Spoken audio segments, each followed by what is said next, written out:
തൃപ്പൂണിത്തുറ പുതിയകാവ് സ്ഫോടനത്തിൽ കൂടുതൽ അറസ്റ്റിന് സാധ്യത. ക്ഷേത്രം ഭാരവാഹികളായ രണ്ടുപേരെയും വെടിക്കെട്ടിന് കരാർ എടുത്ത രണ്ടുപേരെയും ഇന്നലെ അറസ്റ്റ് ചെയ്തിരുന്നു. സംഭവത്തിൽ നാശനഷ്ടം കണക്കാക്കുന്നതിനുള്ള പ്രാഥമിക നടപടികൾ റവന്യൂ വകുപ്പ് ആരംഭിച്ചു.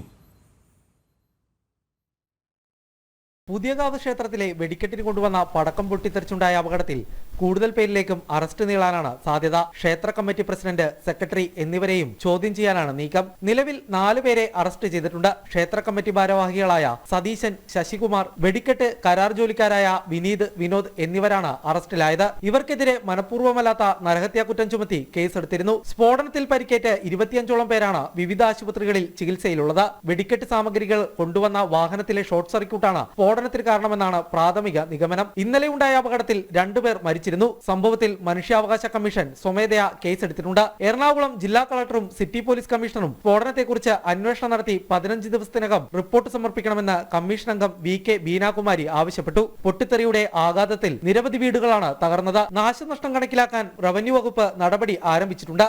ജനം, കൊച്ചി.